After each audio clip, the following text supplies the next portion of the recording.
Hi, I'm Beth Claxton, and today I have with me Tenille Hoogland. Tenille is the coach in charge of Element Sports Coaching. She's out of Victoria, British Columbia, and she coaches perimenopausal and menopausal athletes. And I hired Tenille when I was newly menopausal to be my coach. I'd never worked with a coach before, but something inside of me said that would be fun. And I'm going to tell my story and then we're going to talk about that. I thought it would be fun. I'd been having a lot of athletic pursuits my entire life, like running and triathlon and swimming and all of these different approaches to athletics. And I've always felt really gratified, but I never had much guidance.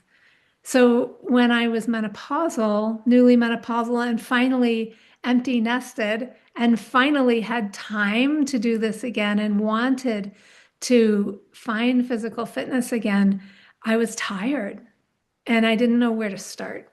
So it was really great finding Tenille because she understood the hormonal imbalances that can happen so easily, the brittle hormone structure of a perimenopausal, menopausal former athlete who wants to be an athlete again.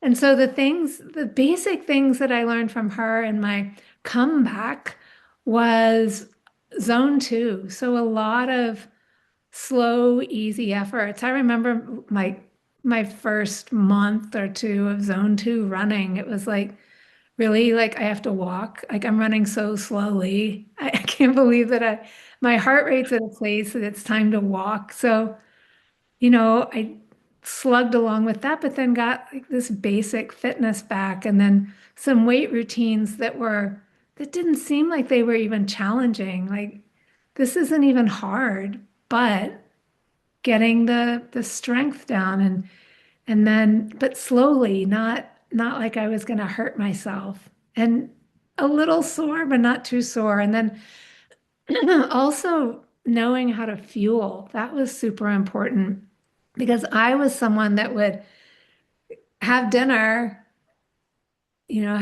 early, go to bed, wake up in the morning, exercise before I ate anything. And then I realized that I was not doing so well with that either because I was getting loopy and tired and dizzy, and it just persisted the entire day. So now just having a little something before exercise just makes the entire morning workout so much better and the entire day so much better because my cortisol is regulated. My body doesn't feel like it's starving and it's getting pushed and driven to do something that it doesn't want to and that it's not equipped to do. So I'd love to hear the science behind these things and how you want to elaborate on them because I've used these principles going forward with my patients to help them find their fitness again and help guide them with their workouts. Yeah, such a good question. I think that I first want to start by having a real honest discussion about where we come in. So, in your journey, for example, and it's very, I'd say more common, is that we come in perimenopause if we're looking at the age range that we're looking at. So, typically, we're coming in, at potentially 45 at the earlier end, although it can happen earlier. But if we just go on to averages, people might start to notice maybe something's happening. I'm not sure, but kind of like just going through it. 47, 48, then something's happening and you can't ignore it. There's something's shifted. And then we get into our early 50s. And then you're just like, wow, okay, this is what we were talking about. And then sometimes people, and then we have the menopause, and then the symptoms that occur after. Now, why I just bring this in is because if we think about that time of life in our late 40s or mid to late 40s, there's a lot of shifts that are happening. You might be the person who did have their children a bit younger, and therefore you're an empty nester. And so you've had the massive push coming through both raising a family potentially, maybe having a really high driven career, or you may and both. And so what is the state that we're coming in to the late 40s and into the early 50s? I think it's really, really important to acknowledge what's happening in women's lives at that point of time. And why I think that becomes so important is because at the start of our journey to understanding our athleticism, our athletic self, what we want to do in terms of our health for using in my case and the athletes that I coach, using sport as a medium. So swim, bike, run are the mediums that I coach. So thinking about how do I want to approach these things. And interestingly enough, when we hit this time where actually it's not just about the hormone change, it's about a life shifting and moving from one point of stress potentially into another, or in my case being in the thick of stress and ramping up because I have two young children. I started really late, and so it's really coming into what is the appropriate way of supporting my body in health with all of this huge bucket and load that I have been carrying or that I'm currently carrying. And so for you, it was like, holy smokes, I have a bit more time now. I can actually even hear my body. Like I can listen to my body. I'm not, my energy when we are in caregiving modes, our energy is just pouring out of us. And this is a time of period for many that can start pulling back in the energy. And what does that actually look like? And how does that actually feel? And when we see in the physical body, we see a lot of resetting, actually. One of the things that happens, as you know, is a lot of metabolic change occurs. Mm-hmm. And that is, yes, 100% because, estrogen is on the total wild, crazy down, coming down, but with huge sweeping upstreams. Progesterone's totally changing as well. So we understand that, but equally we have to understand what is happening, like you just mentioned, to cortisol, and how our metabolic health is also potentially not, we haven't had as much attention to our metabolic flexibility, meaning how is our body, are we just like constantly fueling on the go? There's all these guidelines, all these things that we should do. I'm putting in air quotes if you're listening, things that we should do to get the protein in. And, when you're in the thick of it, of, stressful life, you haven't been able to pay attention to how you're, nourishing your body. Mm-hmm. Right. And then you stop and you say, I'm going to get a coach, and I want to improve my health. And I think if there's one thing that I've learned, it's to really think about, where are you coming from? What kind of life, because it is really hard to slow down.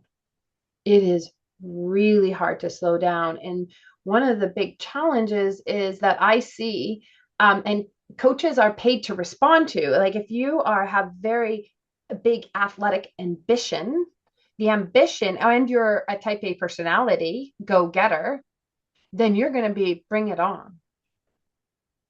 Bring it on. I want to see it. Like, I'm not paying you to, give me a zone 2 workout.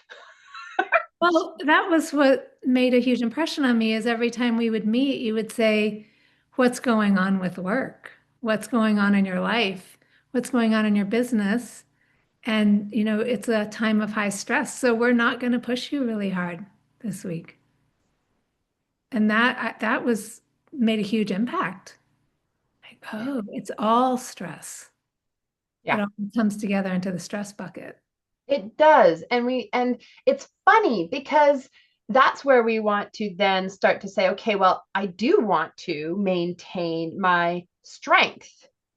So we can go after being healthful and performance as well, but we want to understand how is it that we're going to target that strength? How is it that we're going to target and create the appropriate stress? So we're talking there's different level, like there's different stresses obviously, but there's central nervous system stress. That's going to be really, when we talk about the parasympathetic nervous system or the sympathetic nervous system, that's the fight or flight. That's the the get up and the go, the motivation. Like we often feel that in our body. That's the heart rate response. It's our vagal tone, like all those things. This is a central nervous system. How is our body feeling? And then there's this, what's happening with my muscles? Like, are they strong? Am I losing muscle and am I gaining? And so there's the stress that we kind of add, and we want to stimulate the muscle in with that kind of stress. And when you do sports, it's connecting the two of them. It's understanding what's the appropriate load from these two things coming in. And I think what's challenging in the sport world of, and particularly if you're dealing with people that really want to go after doing events or accomplishing these bigger things, then you're kind of like, well, I kind of got to get them ready. They got to be able to do this. But we still have to give, and this is what's really difficult, we still need to give that zone too. We still need to bring them down so they can bounce back and come in. So it's just dependent. And that's not all the athletes, that's not everyone. That's one type of person that may need a full, oh, I need to build the foundation because I have been running way higher for way longer and I had no idea. And I think we have a really hard time judging Oh, where we're actually at. yeah. And your And body's going to tell you. I mean, we're all children of the 80s, like, because we just push, push, push, push, push, sleep when we're dead. And that we've adopted that attitude and taken it into the 21st century. And if you look at our kids, they don't operate that way. They're like, No. I'm tired, I'm gonna rest. Isn't that Like, funny? Hey? how how smart is that?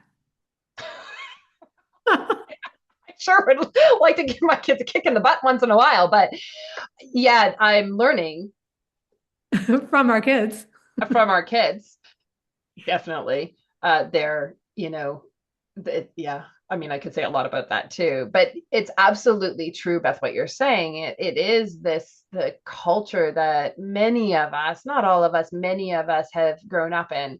And what's interesting is they also don't have a lot of science to really understand some of the things that are happening in an athletic woman's body as well. Like, um, something that I would love to be investigated is heart rate and trying to respond to heart rate. And why is it, or I'd like to be, clear on a lot of women that I work with, like a lot of women that I work with have heart rates that are going nuts. Like they're just like, boom. That's Tenille, that's a hormone issue. It's a hormone issue. I find that when I replace women's progesterone, that helps a lot. And then sometimes testosterone really helps with recovery. It helps with muscles, helps with strength, helps with recovery. And it's not like super physiologic doses of testosterone. It's just like getting it back. Just yeah. I think it, like you, I mean, you would have a bigger clientele that you're playing on those strings. I've had clients that have gone on higher doses of progesterone and it's not shifting. I've had Mhm. definitely clients going on testosterone. It's funny. I think that is definitely one thing that we have to look at. And I have Yeah, to work with experts like you. I'd say nervous system regulation, It's traumas, nervous. past traumas, maybe.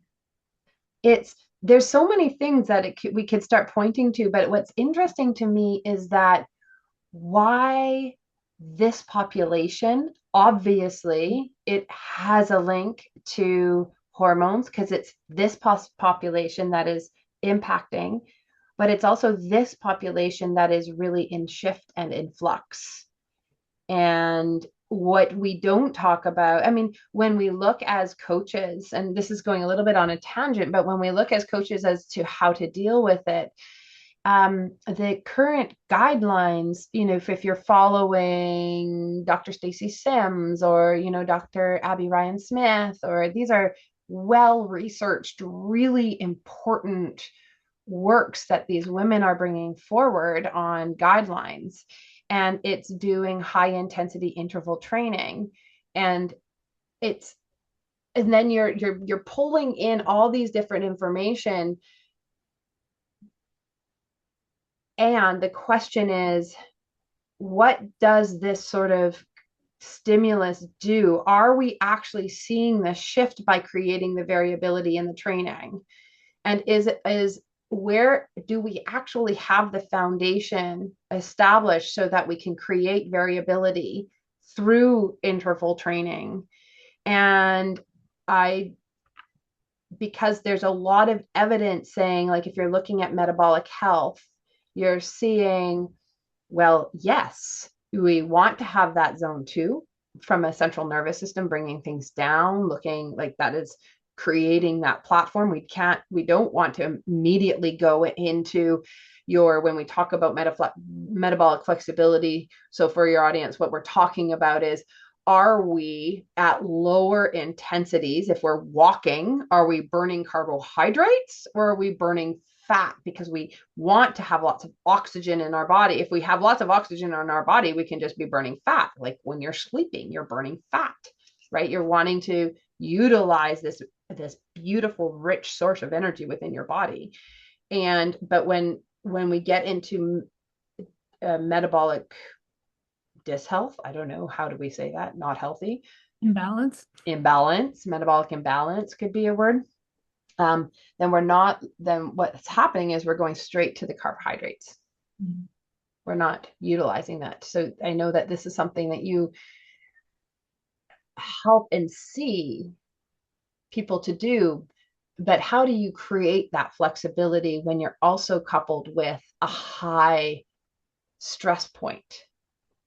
I personally like fasting mimicking diet to create metabolic flexibility.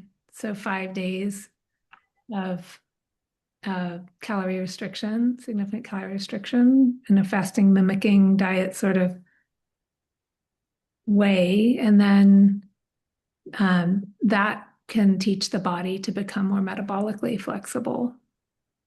Even within 5 days? Yeah, 5 days a month for 3 months. And then you can repeat it depending on the baseline. Like if someone's pre-diabetic, then you would probably want to repeat it monthly until the pre-diabetes resolves, because the body changes after that. Yeah. And they're lasting changes for a while. Yeah. Yeah. That's what I use. I think that I mean, I trust you. So I know I'm not, what is interesting to me is the variability that I mean, I personally have not, I've had you on the fasting mimicking, and I know that your experience and then the experience of your clients will have had success. Mm-hmm. Beyond that, I don't know as much about it for the athletic population and how to balance the stressors. I think that that's one of the biggest piece that I'm dealing with, is for the mental health of a lot of the people that I work with. They don't want to, part of their mental health is doing and moving their body and getting their heart rate up. Like that is part of their, like, I can feel my body. And one of the big challenges I think that we have is understanding how we can feel our body in other ways to do that reset and to come back in. And I am very curious on understanding this full, when you're lifting one hand, like a fasting mimicking, like, so you're kind of pulling this string, what is happening with the other strings? Because I know when you were on it, we brought you way down in we kept things really low in terms of intensity, where I were like, we are not going to add another stress here. Yeah, and honestly, I experience fasting mimicking diet not as stress. The body's just doing lots of shifting because you don't have to go to the grocery store, you don't have to cook, you don't have to clean up. So there's a lot of space there. But with the detoxification and the shifts that are happening at the level of the gut and potentially the liver and definitely the immune system, the body needs a lot of rest. The body is Yeah. tired. And so working, scheduling walks in there, maybe some light weights, but maybe days 3 and 5, nothing.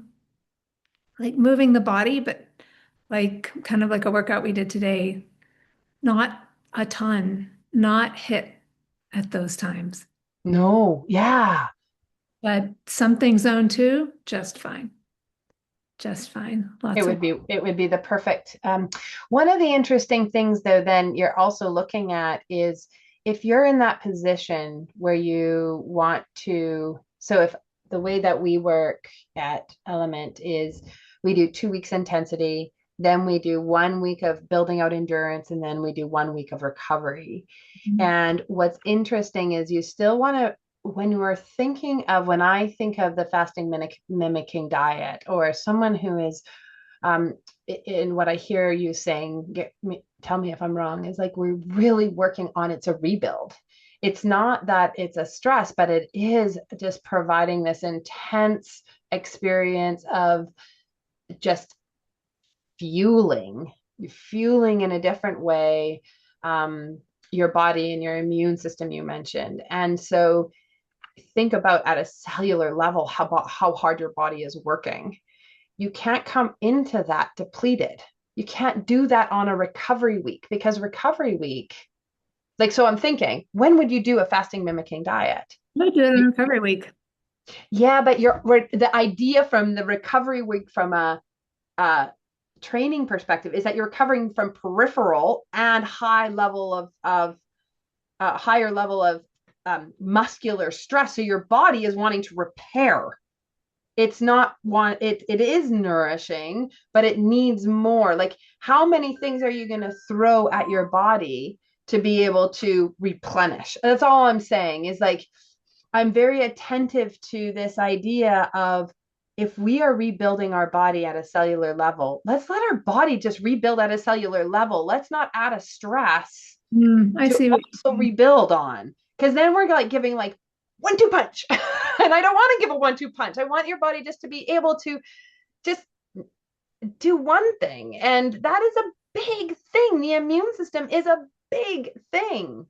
I would do it on recovery week, and I will do it on a recovery week and let you know. I would love to, yeah, like, is it enough? I guess, because when we go on recovery week, if you've really pushed it into your intensity, you're famished, you're hungry, your muscles are saying, I want, give me more. Like, it's not actually, it's weird because you think, oh, I'm not doing very much. And then all of a sudden you're just like, why am I hungry? Yeah. Why am I hungry? And it's because it's at a full, like, think about what's happening at the muscular level. And I guess when we think about let's bring it back into the bigger picture of, how do we apply stress? What is the stress that we want to apply for health? What is it that we're applying if we want to bring it into performance? And how do we navigate that? And I do believe that we we can we can give ourselves the space. You talked about giving yourself space to do it. Let's not try to pack it in. Let's try to really open up so that that space isn't getting constricted, and our body actually can be like, oh, and feel expansive, so that when we go into those intensity weeks, we have the drive, the motivation, the fun, the grit, the all the pieces to actually bring on the stress that we're looking for to need that recovery week at the back end. Yeah, good question. And I will ask the scientists. Oh, I'd love the answer. Yeah. Yeah. Can you talk about fueling Yeah. before exercise? So it's super interesting. And what I know is, okay, so the guidelines are, let me just go to the science. The science for and in female physiology is generally saying, let's not do workouts fasted. Let's make sure that we have something on board, because first of all, it takes a little bit as we age, from the science that I know and have been reading, it takes a little bit of time for a female body, especially as we're aging, to kind of kick into that full capacity of aerobic state.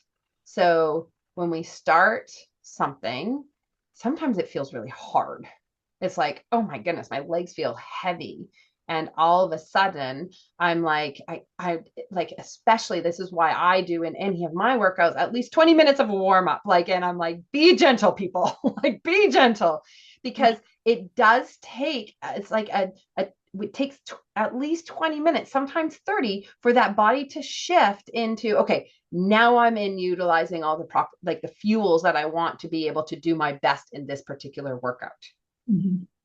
So when we talk about fueling for a workout, I want us to think about, okay, so if that's true, then we need something on board to support the body. We don't want to come from empty, like drugging, I just think of it like you've got this can, and you're like looking in the can to say, is there anything there? And you're like trying to scrape out the bottom, the crusty part, right? Like, we don't want that, because we don't need to do that to our body. So let's give it something, so then it can be like, oh, we need to go to the other can because there's lots there, right? Like, it's kind of like that shift. So you give something, and then you can shift into the other source that your body has, but you need to warm up. You need to warm it up. And then you come in and you're just like, oh, there's a beautiful, rich source of glycogen that we can break down if we're going longer, or there's beautiful source of fat. There's, like all these things of what you need based on your intensity of your work. Some people feel that they don't need it. And I would say that really come into, how does it feel? How is your body responding to it? And understand that your body's going to respond from a heart rate perspective and from a recovery perspective. And I would, the number one thing I think for us as coaches is to look at the person in front of you, and then come in and to on it, and to have that person get to know their body really well, and to say, you know what? I never used to eat. I'm eating, but now I'm recovering better. I didn't need it. I didn't feel like I needed it. I just Yeah. didn't. I don't even want it. But lo and behold, the rest of my day is set up better. So it's not about always that moment or that workout. It actually has something to do with the rest of the day that you're actually experiencing the change. And I don't think we think about that enough either. Like, so it's, a lot of people can run and do their morning run with nothing. And then they come in, and maybe you are optimized and you can bring in the nutrition and you can be fine, because you're just like, you ate later, you have enough going on for you. Maybe there was a little bit of something in your coffee before you went for your run. So there was a little bit of carbohydrates that you're not actually like if you put a splash of milk or something.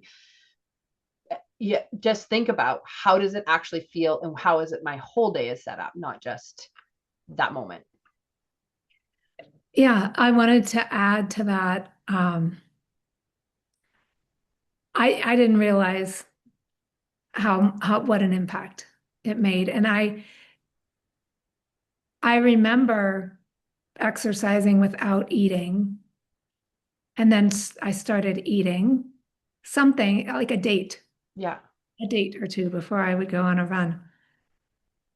Then I started recognizing the signs of hunger. My Mhm. signs of hunger were not normal signs of hunger. They were cortisol. It was like my cortisol was flat. I was like, I felt kind of wiry. That Yeah, was my hunger sign that I was not recognizing. that's fascinating. Yeah, I think that that's a big one because there's definitely I'm working with athletes that have been depleted for so long that they actually they're really bored. They don't get hungry. It's like I'm never There's hungry. Like something I don't need to wrong. eat. There's something wrong with the nervous system, 100%, Yeah. because I wasn't hungry either. Yeah, and that's a real sign of depletion in that your body is so used to down regulating and everything that it's like we don't know when we're gonna get it, so we're just gonna go super slow and Mm, just make sure that we can last on whatever minuscule amount of nutrition I'm gonna get. And that will certainly have an impact on how you feel. I think, I think this is again coming back to where we started the conversation of what you have been managing in terms of stress and thinking about where you've come from and have you been making do for a really long time? Because that we don't remember how good we can feel. We don't remember vibrancy because we've just been making it through. yeah, surviving, not thriving. And it's Yeah. so interesting with perimenopausal and menopausal women in our 20s, 30s, even early 40s, we've got these ovaries that are just like keeping us resilient. And they start to wane, and we lose that resilience, and we don't realize it because it's so gradual. Yeah, You just remember, like, I think I had more energy in my 20s and 30s. But really, what we need is to find that hormone support to help bring us back. That's one thing. The other thing, that's one thing. Yeah. meticulous, meticulous self-care, because you can't 100% replicate what the ovaries did for you. No. And I wouldn't want to go back to my 20s anyways because I, didn't have the wisdom that I have now to be able to do things smarter, Right? right? Like there's benefits. I mean, definitely to the 20s, but boy, did I ever, I could have been a lot more efficient with my time, of my 20s. I could have done, had I known what I know now, I would have maybe done things a little differently. So now I get to be smarter and do the same sort of things potentially, but just not using nearly as much energy as I did when I was in my 20s. Efficiency. Yeah, Yeah, it's just an efficiency. It's an efficiency. And so you're right. It becomes into an optimization. exactly. Yeah. Exactly. Yeah. Tenille, are you open for new clients, or is your practice kind of closed right now? What a great question, Beth. So right now I have very limited, extremely limited spots for peak clients. So meaning that any one-to-one that I Mhm. have, but I definitely have room for the collective. And the collective is about uh, having a program that is centered in health and has the possibility for performance should you do the this a step. So we talk about like, do you want to finish with a smile? So that is like, do you want to just like do the thing? And where does that look? Like, like what does that look like? Do you want it your own personal best? Well, then we're going to have to go a little, like we might have to go a little longer. Or do you want to be competitive with some of the best around you? And then Mhm. you're going to need to go a little bit. Typically, we're just talking about duration here in terms of, what do you want to do? Like if you want to go out and do a 5K, do this program and finish with a smile. Like you're always going to be ready to do a 5K. Like there's like Yeah, I just want to no put problem. yeah, I want to Right. put a plug in that I haven't done trail running in 25 years, and there was a trail run like a mile from my house, and I decided I think I want to do that. So you got me in shape for it. And boy, was that a good experience. Yeah, like there's so much we can do in health and just feel like we are powerful, strong, and ready to take on something. We do. And so this collective is about coming together, having really solid programming that looks at the full year and then creating the variability within the year so we have the reset, so we get prepared for the winter, so we come into the winter and have that intensity and the powerful, the strength that we're going to build, so that when we get into the spring and the summer we can really go out there and thrive in more like being out in the sun like for longer periods of time. And so it's, and then we come back into, okay, we're going to get ready for the winter again. Let's nourish and get ready to hibernate. And for us, hibernation means getting onto trainers, indoor trainers, and hitting a different type and level of stress. So that's the collective, and that is available at any point in time for everyone, and connections with me through office hours and group atmosphere. That's great. Thank you. Thank you for your time. Fun Thank you conversation. for having me. You're welcome.